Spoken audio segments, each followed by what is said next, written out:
Hello and welcome to this session of the Freestyle Wellness Festival, where we're going to take a look at a subject that is top of the list for so many people living with diabetes: diet and exercise.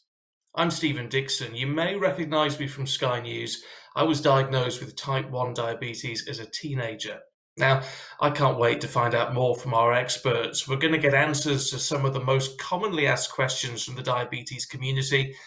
I've got plenty of my own as well. But first, if you want some inspiration, a great example of how diabetes doesn't have to hold you back, then look no further than Chris Pennell. He's a rugby player at the very top of his profession, playing for Premiership team Worcester Warriors. Now, we've asked him to keep a video diary to show how he manages his extraordinary diet and fitness regime whilst living with type 1. Let's have a look.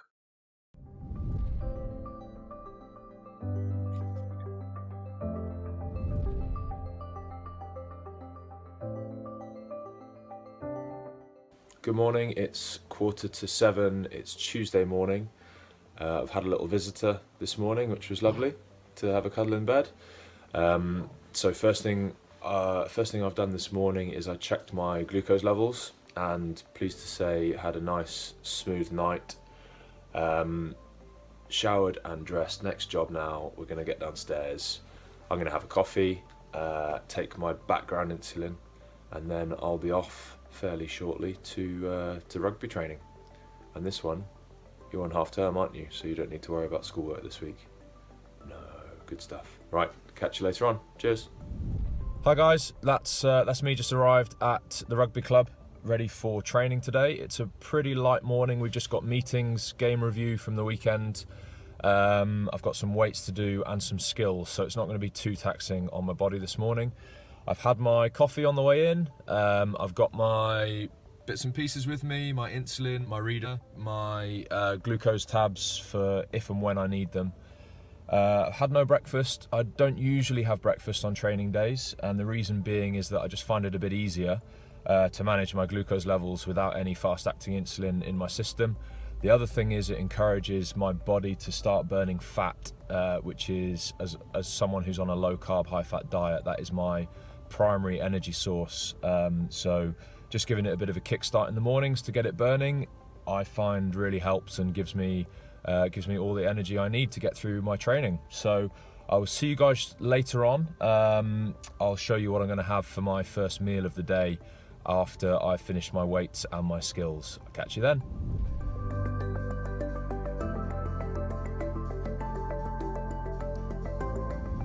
Hello again everyone, it's 11:15, just after I have recently finished my weight session. I've got a bit of time now to get some food on board. This would be my first meal of the day. My sugar levels, I'll just take a quick scan now so you guys can have a look. So I've been nice and flat throughout the day. I did creep up a little bit towards the end of my weights, so I've adjusted for that, just taking a couple of units of my fast acting, which will help to nudge me back down again, but will also help me with my my food now. So I'm just going to spin you around and talk you through very quickly what we've got. So this morning, the chef has very kindly prepared me a nice chicken and halloumi salad. I've got some olives on there as well. There's some extra virgin olive oil for my fat. I've also got, which I'll have probably in about half an hour to an hour or so after this one, just before our next meeting, I've got a high-fat protein shake, which is just a normal sort of low-carb whey protein, no sugar almond milk, some peanut butter and some coconut oil, all mixed together. And then that will see me through for the rest of the afternoon. This afternoon we've got a couple more meetings, and then we're on to our pitch session, which is where things can get interesting with my blood glucose, tend to nudge up a little bit during those sessions. So we'll see where we're at and we'll deal with it then, and catch you guys shortly. Cheers.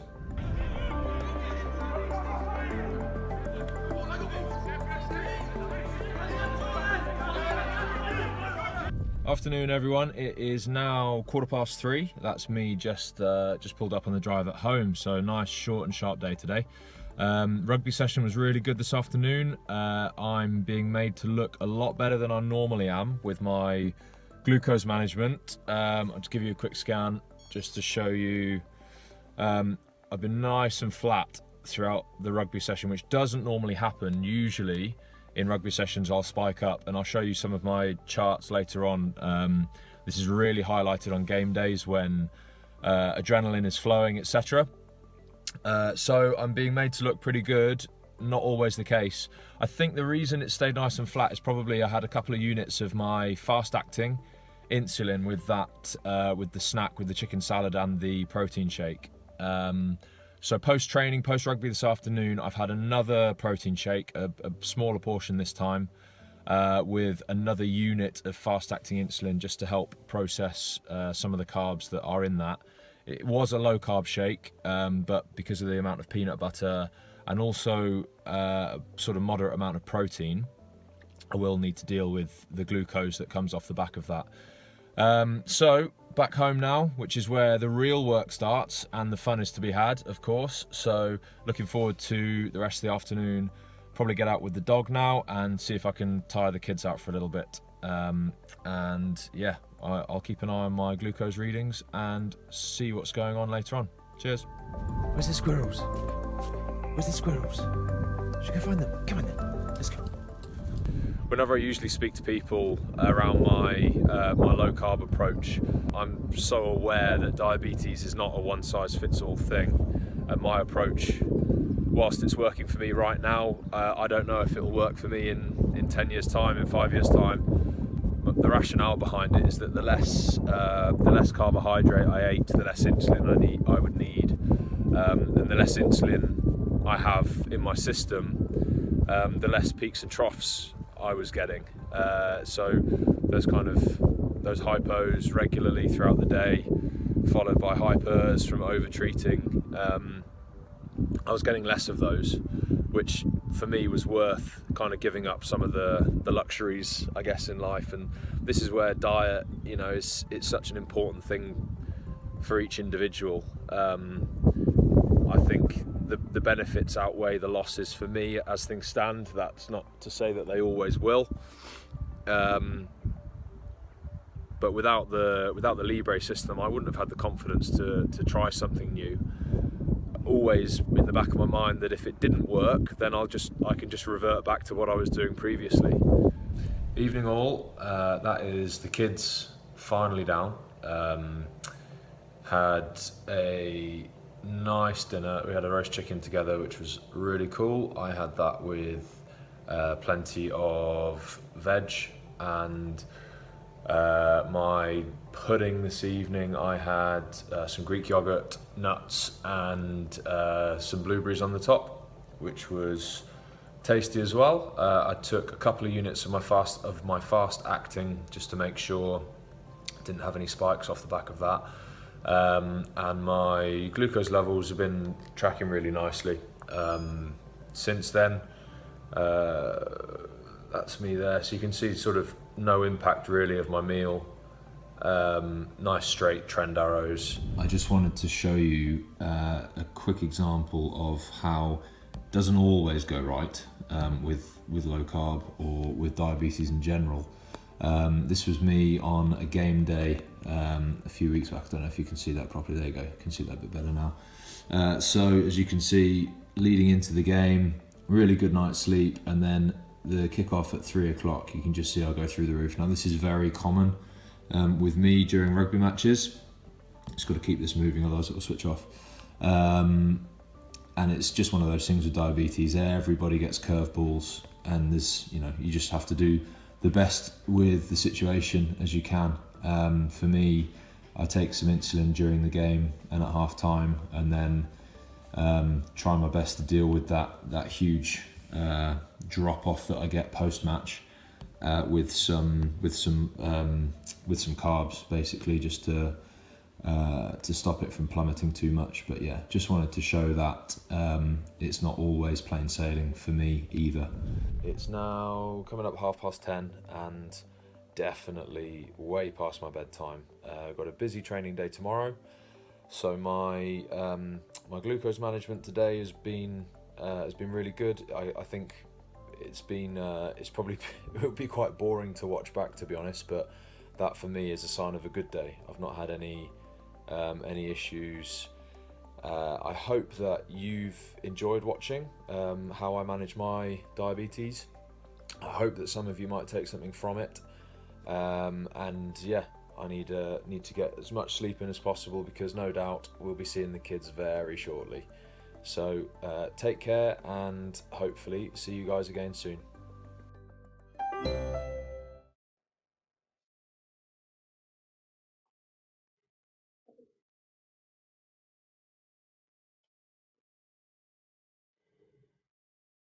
Well, if that doesn't motivate you to get the step count up, then I just don't know what will. Our two experts have been watching that as well, so let's get them to introduce themselves, and we'll start with Richard Bracken. Hello, everybody. My name is Richard Bracken. I'm an exercise physiologist at Swansea University School of Sport and Exercise Sciences. I have a research passion for exploring the nutrient and insulin responses around exercise in people with type 1 diabetes. So I'm very passionate about this exercise to explore the interaction of those very key and important areas. Lovely. Richard, thank you. And Mark Green. Hi everybody, I'm Mark Green, a diabetes specialist dietitian working with the inpatient diabetes service at Southampton General Hospital. I'm also the author of a free blog called Diabetes Diet Guy, and also have a special interest in exercise and type 1 diabetes, working with patients from all walks of life to help them improve their glucose control. Lovely. Look, it is really great to have you both with us today. Let's start with someone at the top of their game. Should we, looking back at Chris and his phenomenal routine, puts us all to shame to an extent. Can you explain the principles a little bit behind Chris's very strict diet and exercise regime? Richard? Yeah, well, I guess when you're so micromanaged as an elite athlete, you have to pay attention to not only all of the ingredients around training and rest and recovery, but with type 1 diabetes, you also have to pay close attention to the swings up and down in blood glucose levels. And I think from some of the key concepts that Chris was talking about in the video, one of the key things was when he was exercising. So he was performing some of his high intensity exercises in the morning time. He was carrying out later activities in the evening, and they have very different responses in the body depending on your background hormonal level. I also noted that he was very interested in high intensity elements and activities, and they can have a very different effect than maybe something like aerobic exercises in the direction and travel of blood glucose. So he's learned and managed a strategy for different types of exercise that he engages in with insulin and with his foodstuffs that allow him to keep that level very straight line all the way throughout the day. So that's an excellent example, I think, of treating your diabetes professionally. Yeah, it was a very, very flat line, wasn't it? I was feeling quite jealous of that. But in terms of what he does, though, Mark, I mean, clearly we're not professional athletes, the vast majority of us. So what can we take away from his routine and translate into our everyday life? Well, I think it shows you that actually different approaches can work. Essentially, there's more than one way to skin a cat. And I know that some patients, when they're seeing diabetes specialist teams or healthcare practitioners, they might get a little bit of pushback when they suggest low carbohydrate approaches. But actually, I think what Chris has demonstrated, that if actually you're paying a lot of attention to it, you can get great results by following those kind of approaches.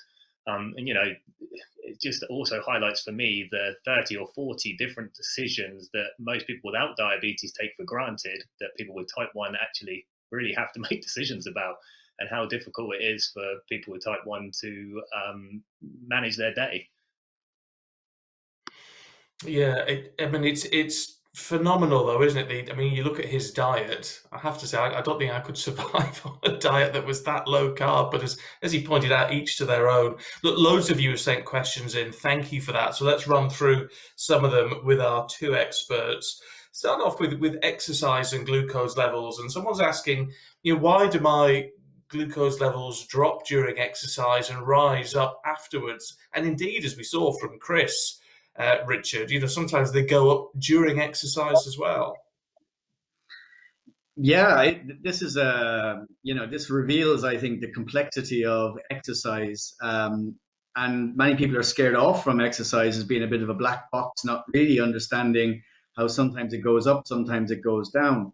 But I guess my way of approaching and understanding to the patient of what exercise is to break it up into two components. One is the intensity of the exercise, and one is the duration that you're intending to carry out the activity for. So, for example, the question that you're raising was, why does my glucose level seem to go down in the exercise and then bounce back in the post-exercise period? Well, blood glucose can go down with low intensity or moderate intensity activities during an activity, because the rate of glucose uptake into the working muscle is greater than its appearance from the digestive system, or indeed from the release from the liver, which has a small store of glucose as well. And so wherever you start, when you engage in a moderate intensity activity, there is a potential for it to go downwards. And that's because that glucose has been taken into muscle for fuel to help power the exercise. The other factor, I think, which is really quite important and specific for people with type 1 diabetes, is the amount of background insulin that's circulating in the bloodstream. This is a phrase or a term called hyperinsulemia. And if insulin levels are too high, combined with the muscle action, the rate of uptake can be very, very fast into working tissue. And that can lead to dramatic falls in blood glucose level. If I take the question about why does some activities like high intensity activity raise blood glucose levels, the same organs are involved, only in this case, the liver tends to release a lot more glucose in high intensity activities because of the background circulating hormones that Chris mentioned, like adrenaline, cortisol, glucagon, or other hormones as well. They release quite a lot of new glucose into the circulation at a rate greater than the uptake into the muscle. So therefore, you see a rise in blood glucose level as well.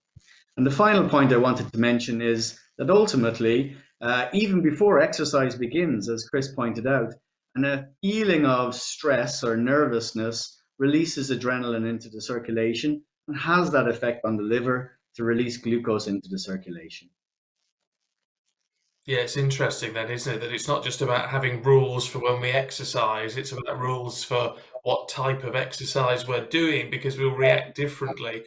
And look, another question mark that's coming, which actually is really fascinating for me, is about what to do before you do any exercise. If your bloods are high, a little bit high, or maybe even quite high, do you have a correction dose before you start training or afterwards?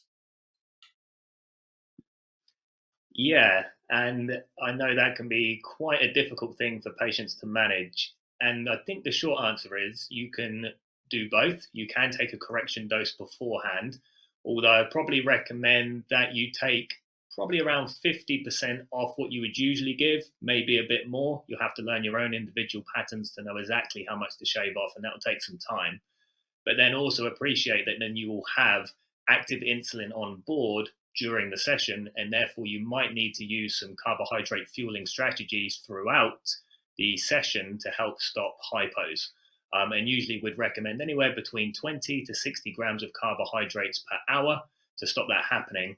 Now, I also understand that a lot of the reasons people exercise is because they're trying to lose weight, so they can be reluctant to take extra calories and carbohydrates on board during the exercise, in which case it might be that if the high glucose level isn't causing them any problems, that they can just rely on the exercise to help naturally drop the high glucose level over the course of the session. And if they are still running high at the next by the next meal, then absolutely take your correction then, because it hasn't caused a problem. And to be honest, if I was doing it and it wasn't causing me a problem, that's probably the safest approach and probably the approach that I would take. Right, that's very interesting. Very interesting. So whether on a personal level we want to, run our levels very flat, or whether we are concerned about that carbohydrate intake in all of that. Look, sticking with you, Mark, someone has messaged in, and again, it's a really interesting point because you talk about us all having our different routines and our different ways of managing all of this. Does it change the fitter we get? The more we do an exercise, do our bodies react differently to the insulin on board? Yes, and actually I'd be quite keen to hear Richard's thoughts on this because obviously he's the professor of physiology. But yes, we know that even a single bout of exercise can improve your insulin sensitivity. So essentially the insulin's working better in your body. And the fitter you get, the more insulin sensitive you become. And actually this insulin sensitivity, and on the flip side of that, an insulin resistance, where the insulin's not working as well in the body, is usually associated with type 2 diabetes. But that's kind of ignored when people have type 1 because they think of them as almost two distinct things. But actually, you can still be insulin resistant even though you have type 1 diabetes. So as you become fitter, you will find that you will likely need less insulin for the same food and for the same and have a different response to the exercise that you previously had. I guess the other thing just to mention is as you get fitter, what was previously considered high intensity exercise, which we know can initially push up your glucose levels, followed by a decline later, might no longer be a high intensity session for you because your body is more able to deal with it. And therefore you might expect to see more of the cardio effect where you actually just get a steady decline in your glucose levels over time. Oh, it sounds complicated. Richard has thrown the gauntlet down for you. Yeah, well, a fantastic response there. I think all I would add is that obviously with regular training, you pick a person who's starting from a couch to 5 kilometer jog or walk program, or they're going from 5 to 10 kilometers or 10 kilometers to half marathon or beyond. You do rapidly adapt in a physiological sense over a number of weeks. And that tends to change the amount of insulin that you need to inject or take on board with pumps. So I would add to Mark's response by saying you do need to be quite malleable and dynamic with the monitoring the amount of insulin that you actually need to maintain good glycemia, not just within a bout of exercise, but certainly into the long-standing period behind the exercise and into the nighttime period. And even in people who are very well trained, we've noted from our research that you can reduce your rapid-acting insulin by 25 to 30%. And also, your basal amounts tend to go down with extended exercise as well. So I think certainly in the context of understanding how you move on a continuum from being less insulin resistant to more insulin sensitive, just pay attention to the absolute amount of insulin you're taking, and that might need to come down. Can I just ask you, Richard, how much professional guidance should we take on this? Because if you're talking about reducing basal, for example, by up to 30%, can we just do that, or should we be talking to our specialist first? I would certainly try to create this idea of a multidisciplinary team input where you feed back and forward from the diabetes clinics and encourage them with your data, ever more easy than before with downloadable data these days, to show them where the problem areas are and discuss the potential for options, and to manage or interact with suitable professionals who have worked with people with diabetes before. So I do think there's a multidisciplinary approach works best for eking out the solutions. Mark, when it comes to exercise and diet, is there an ideal diet that we should be following? I mean, clearly Chris was very, very low carb. I mean, even I was wondering how he manages to produce the energy that he needs. So is there a specific sort of thing we should be following? Well, conventionally, you're sort of talking about high level performance, you would expect the athletes to be having a fair amount of carbohydrates in the diet. But actually, Chris has that obvious extra consideration that most people don't have. So I'm not sure if there's particularly an ideal diet, so to speak. I think it's more to do with the nutrition, the quality, and actually what works for you and how you're feeling with that. And if you're looking at high level performance, then obviously, how is your performance? And if you're just more of a recreational exercise, then are you getting the results that you're happy with? And as I said previously, there's more than one way to skin a cat. I'm a big cat lover, Mark. I don't like that turn of phrase. My cat's outside the door listening. He's very upset. Look, we've talked quite a lot about HIIT classes, the high intensity interval training, which sound absolutely awful to me. I can't think of anything worse. I know a lot of people love them. Someone's messaged in and said they do a lot of that and they find it inevitably increases their appetite. So they're asking, how do you manage to consume sufficient carbs to train without sending your glucose levels through the roof? Who wants to go with that one first of all, Richard?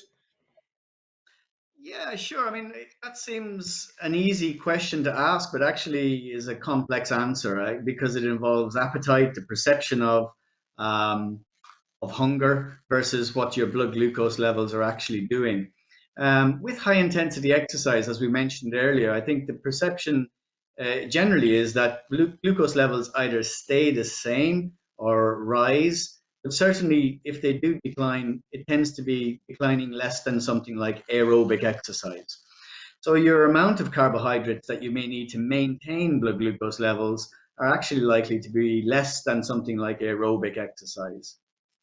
What I would say is, the person who submitted the question is asking a very pertinent question when it comes to the magnitude of the rise in blood glucose levels.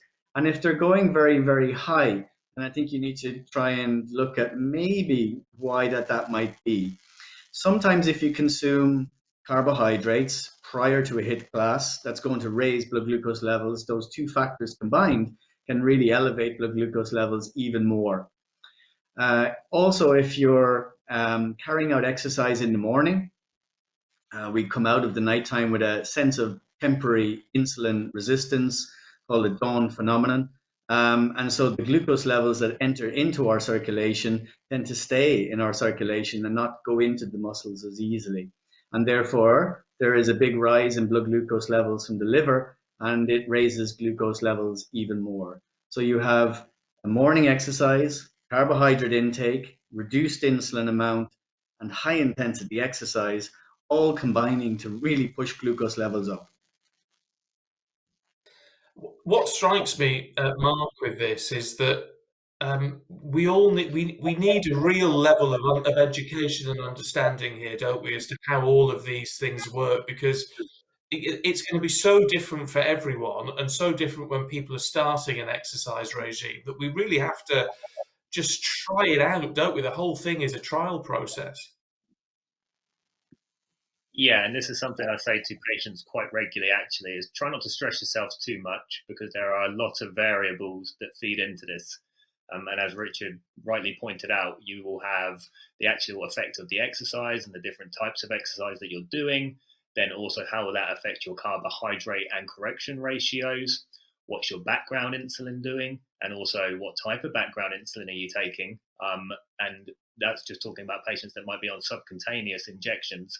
And by that, I mean, if you're on an ultra long lasting background insulin like a Tresiba or a Toujeo, you can only really adjust those every 3 days. Whereas if you're something on a bit more of a shorter duration insulin like a Levemir or a Lantus, you've got a bit more flexibility to adjust that if you wanted to. Chances are you won't need to if you're just recreationally exercising. But you do have more flexibility there. If you're a pump user, you have much more flexibility because obviously you can do your temp basal rates and you can adjust how you deliver your rapid insulin based on what's happening. But already there, I've said probably 10 different variables, and that's just scratching the surface, really. So I do sympathize with people. And I think it's really just taking it slow and sort of easing yourself into it.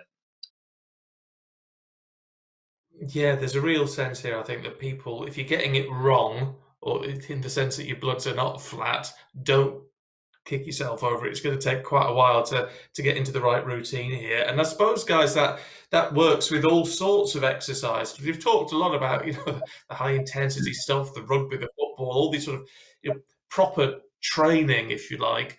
What about those of us like me whose idea of exercise is something a little bit more leisurely, a 5 or 6 mile walk or something of that nature? How do we can't forget about that. We can't dismiss that as exercise, can we? It still all needs to be considered in all of this, Richard. Sure, and I would say, there are no specific exercise guidelines just for people with type 1 diabetes. What the approach is that we try to get individuals with type 1 diabetes to at least perform what the chief medical officer's guidelines are for regular physical activity. And that comprises, in the latest version of those activities, more movement, to counter sedentariness, much more than just engaging in, for instance, high intensity activities. So what is movement? Movement is just being more engaged physically in your daily lifestyle. And that can involve things like gardening, more housework, or more movement around the house. And even, as you suggested, Stephen, walking, which is certainly an aerobic activity. It can be done at a range of paces. It's probably our biggest global weapon against sedentariness. And I don't know of any healthcare organization that doesn't promote at least activities that try to encourage more movement, and easily done with a pair of walking shoes, that has benefits. And it has benefits very much in line with individuals who have type 1 diabetes on much wider factors than just glucose control, on blood lipids, on cardiovascular fitness, and a range of other opportunities around mental health that can be gained from just being more physically active.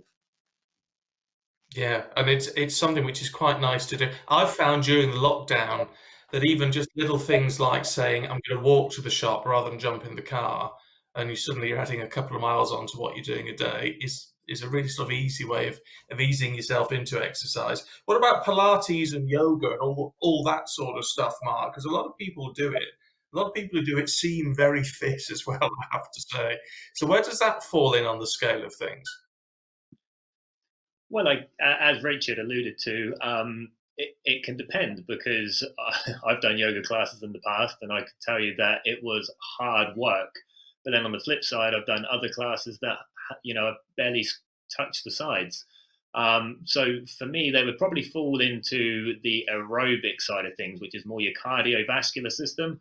So you probably more expect that gradual decline in your levels rather than sharp spikes. But if it is quite stressful for you and you're finding it very hard, then absolutely you could get the other effect. So I think really the take-home message for me is understanding your own levels and testing your glucose levels frequently to establish the patterns that happen for you. Because we tend to be creatures of habit, so we tend to repeat similar sort of classes and types of exercise. And once you start to get the patterns, you can then start to put the approaches in place to manage it. And this is where things like the flash glucose monitors and continuous glucose monitors are worth their weight in gold, because you can really see what's happening minute to minute, as opposed to the old finger prick test, which might not be as practical to see what's happening at the time mid-exercise class. Yeah, it does give you a lot more information as well, doesn't it, for your next session, when you can see exactly what's happened during the last one. It is really useful. And look, you mentioned about people exercising to lose weight, Mark, a little bit earlier on, which I think is, come on, that's got to be one of the most common reasons for doing it. Someone's messaged in, they've had type 1 diabetes for 60 years. Well done on pulling through on all of that. That is quite something. They regularly train 5 times a week, they say, but they're struggling to lose weight. So what advice, Mark, could you have for them? Well, first of all, congratulations. That's good going. Well, it's very hard to give general advice to very specific questions like that, because there's lots of variables here that we don't know about. So they're training quite regularly, but struggling to lose weight. But what's the diet looking like? What are their portion sizes like? Are they drinking any alcohol or liquid calories? When they say they're exercising regularly, what's that session actually look like? Is it sufficient enough to burn up the calories to compensate for what they're eating? So I think, just as a general advice, and excuse it if it's a bit of a cop out, is don't take it personally if the weight's not moving, take it as feedback.